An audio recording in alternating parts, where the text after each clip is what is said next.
एक छोटे से गांव में रहने वाला व्यक्ति रामू अनपढ़ और अज्ञानी था। वो हर किसी को उल्टी सलाह दिया करता था और खुद को सबसे ज्यादा ज्ञानी व्यक्ति बताया करता था, जिसके चलते गांव के लोग भी उसके झांसे में आ जाते थे। एक दिन रामू का पड़ोसी नीरज उसे बाजार से सब्जी लाने के लिए कहता है। रामू, मुझे थोड़ा सा जरूरी काम आ गया है। तुम बाजार जाकर घर के लिए सब्जी ले आना और तुम्हें जो चाहिए वो ले लेना। ये 300 रुपए रख लो। इसमें से कुछ सब्जी ले आना और बाकी के पैसे तुम अपने पास रख लेना। नीरज की बात सुनकर रामू खुश होकर बाजार तो चला जाता है, लेकिन वहां जाकर उसे पता चलता है कि वो तो सब्जियां रखने के लिए थैला लेकर ही नहीं गया, जिस वजह से वो खुद से बातें करते हुए कहता है। बाजार से थैला खरीदने से अच्छा यही है कि मैं अपने गमछे में ही सब्जियां रख दूंगा, और वैसे भी किसी को क्या पता चलता है। घर जाकर घर में सब्जियों को थैली में रखकर दे दूंगा नीरज को। रामू खुद से बातें करने के बाद बाजार में घूमता है कि तभी उसकी नजर एक कपड़े की दुकान पर जाती है, और वो दुकान सबसे महंगी और अलग थी, जिसे देखकर रामू वहां कपड़े खरीदने के लिए दुकान मालिक से कहता है। भाई साहब, ये तो नए जमाने के कपड़े दिख रहे हैं, मुझे खरीदने हैं ये कपड़े खरीदने के लिए कितने पैसे लगेंगे आप मुझे बता दो। रामू की बात सुनकर और उसका रहन सहन देखकर उस दुकान मालिक को गुस्सा आने लगता है, क्योंकि रामू गांव का रहने वाला था और उसकी पहनावट भी गांव जैसी ही थी, जिस वजह से वो दुकान मालिक उसे कपड़े छूने के लिए मना करते हुए उससे कहता है। अरे भाई, ये कैसी बदतमीजी है? तुम्हें पता भी है ये कपड़े कितने महंगे हैं? इससे थोड़ा दूर रहो, इसे छूने की कोशिश भी मत करना। तुम्हारी औकात से बाहर है इसे खरीदना। दुकान मालिक की बात सुनकर रामू उस कपड़े की कीमत पूछता है, जिस वजह से वो दुकान मालिक उससे हंसते हुए कहता है। जो इंसान सब्जी रखने के लिए एक थैला तक नहीं खरीद सकता, वो इतने महंगे कपड़े कैसे खरीदेगा? चलो ठीक है, तुम इतना बोल ही रहे हो तो तुम्हें बता दूं कि ये कपड़े 3000 रुपए के हैं, और इसे कोट पैंट बोलते हैं। और ये कपड़े गांव में नहीं पहनते, शहर में पहनते हैं, और इसे तो अमीर व्यक्ति खरीदते हैं। तुम जैसे गांव के गवार नहीं। निकलो यहाँ से। उस दुकान मालिक की बात सुनकर रामू वहां से चला जाता है, लेकिन वो मन ही मन उन कपड़ों को खरीदने की ठान लेता है, जिसके चलते वो बाजार से सामान लेकर घर जाता है और गांव के सभी लोगों से कहता है। अरे भाइयों, आज मैं बहुत थक गया हूँ, क्या बताऊँ।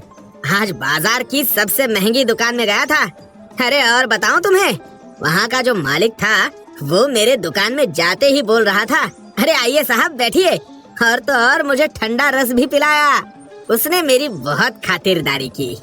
रामू की बात सुनकर गांव के लोग उसकी और तारीफें करते हैं, लेकिन उसमें से एक व्यक्ति ऐसा था जिसका नाम नीलेश था, और वो रामू पर हर समय गुस्सा किया करता था, जिसके चलते वो खुद से कहता है।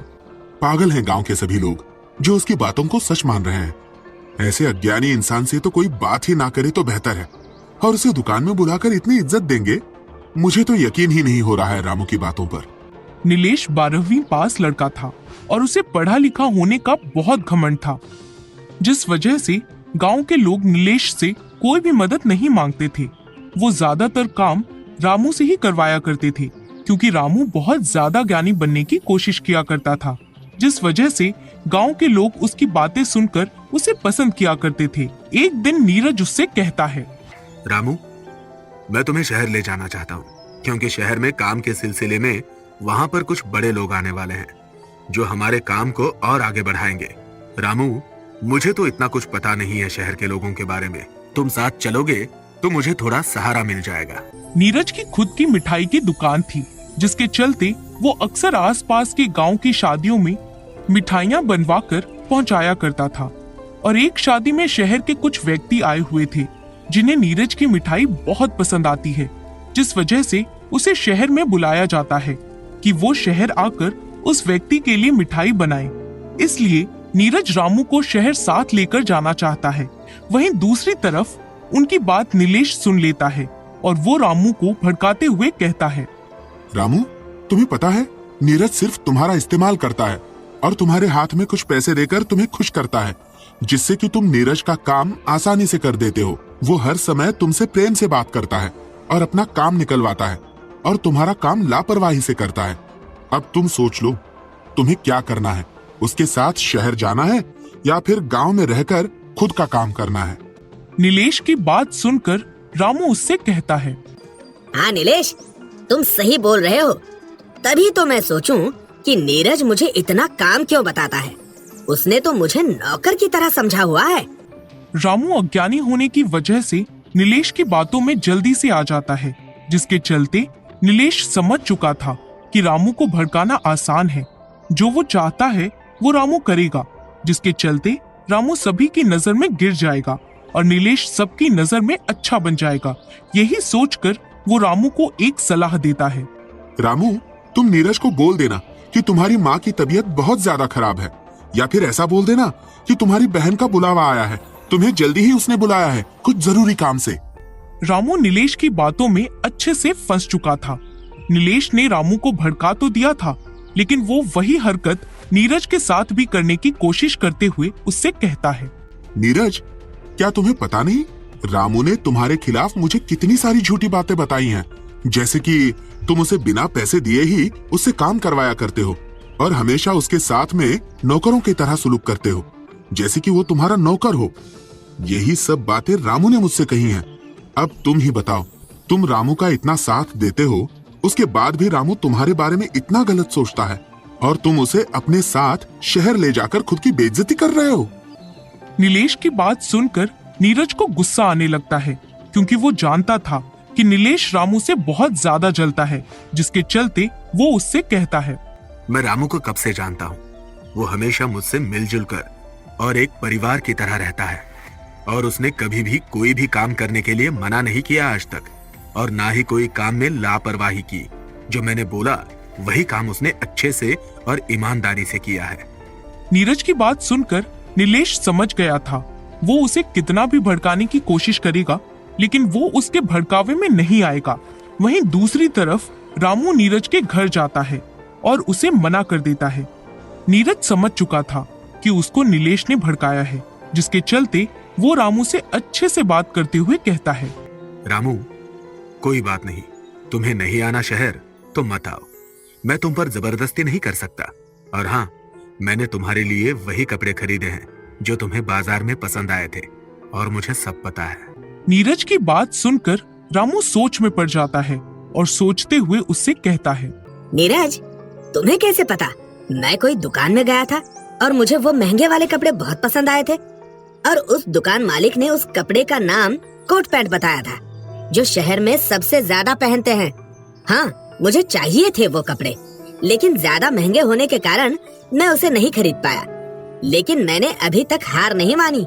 मेरे पास जैसे ही पैसे आ जाएंगे, मैं उन कपड़ों को खरीद लूंगा। रामू की बात सुनकर नीरज उसे हंसते हुए कहता है, रामू, खरीद लूंगा नहीं, खरीद लिया है। मैंने तुम्हारे लिए वही महंगे कपड़े खरीद लिए हैं जिसे मैं तुम्हें देना चाहता हूँ। मुझे पता है रामू, तुम्हें शहर नहीं आना है, लेकिन कोई बात नहीं, मैं चला जाऊंगा। बस तुम मुझ पर एक आखिरी एहसान कर देना, मेरे परिवार का अच्छे से ख्याल रखना, जैसे हमेशा से रखते आ रहे हो।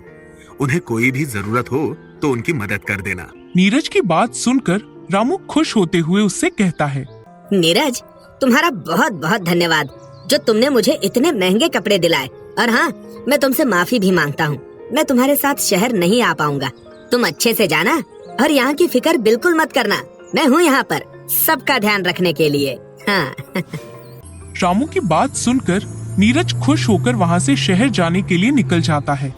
वहीं दूसरी तरफ नीलेश खुद से कहता है, मुझे सबसे पहले नीरज का जो भरोसा है रामू पर, उसे तोड़ना होगा, ताकि मैं आगे की साजिश को अच्छे से अंजाम दे सकूं और सबकी नजर में मैं अच्छा बन जाऊं। नीलेश दूसरी साजिश सोचता कि इसके पहले अचानक से उसे खबर आती है कि नीरज के बेटे की तबीयत अचानक से खराब हो गई है, जिसके चलते वो उसी का फायदा उठाने का सोचकर उसके घर जाता है और रामू से कहता है, रामू, लगता है नीरज के बेटे की तबीयत बहुत ज्यादा खराब है। उसे अस्पताल ले जाने में बहुत समय लगेगा, जिस वजह से इसकी तबीयत और भी ज्यादा खराब हो सकती है। तुम एक काम करो, तुम अभी अस्पताल चले जाओ और वहां से डॉक्टर से दवाई लिखवा कर उसे खरीद कर ले आना। तब तक मैं यहाँ पर उसका ख्याल रखता हूँ। और हाँ, जल्दी आना और डॉक्टर से पूरी दवाई अच्छे से पूछ कर लाना। ताकि हम उसी हिसाब से दवाई दे सके। नीलेश की बात सुनकर रामू तुरंत गांव से अस्पताल जाने के लिए निकल जाता है, जिसके बाद नीलेश सोचते हुए खुद से कहता है, यही मौका है मेरे पास रामू को फंसाने का, क्योंकि मुझे पता है अनपढ़ और अज्ञानी इंसान में इतनी समझ तो नहीं होगी कि वो दवाइयों का नाम और उनको खाने का समय इतना याद रखेगा। और मैं तो बताऊंगा ही नहीं, क्योंकि मैं भी यही चाहता हूँ कि रामू सबकी नजरों में बुरा साबित हो। नीलेश खुद से बातें करते हुए मन ही मन खुश होता है।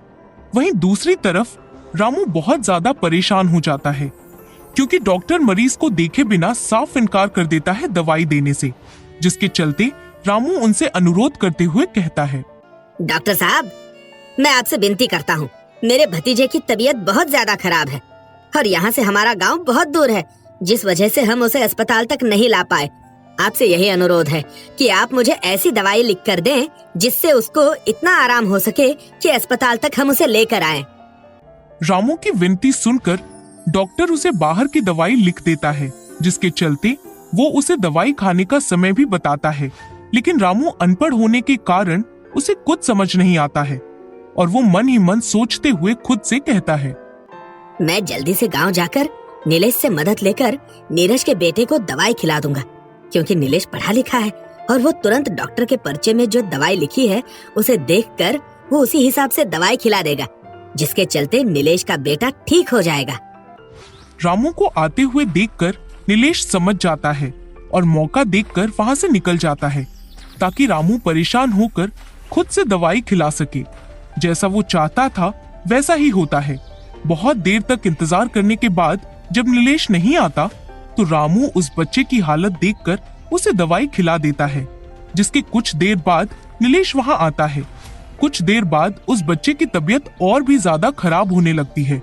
बच्चे की तबीयत खराब होता देख नीलेश रामू से कहता है, मुझे पहले से ही पता था रामू इस बच्चे के साथ कुछ ना कुछ गलत हरकत जरूर करेगा। अरे अनपढ़ गंवार, अज्ञानी इंसान, कम से कम मेरे आने का इंतजार तो कर लिया होता। इतनी भी क्या जल्दी थी तुम्हें दवाई खिलाने की? नीलेश की बात सुनकर गांव के सभी लोग रामू पर गुस्सा होने लगते हैं कि तभी वहां पर नीरज आ जाता है और गांव के लोगों से कहता है, रामू गलत नहीं है और ना ही उसने कोई गलती की, बल्कि सजा देना ही चाहते हो तो नीलेश को दो, जिसने रामू को अनपढ़ और अज्ञानी होने का फायदा उठाकर उसे फंसाने की कोशिश की और खुद को अच्छा साबित करने के लिए इसका फायदा उठाया।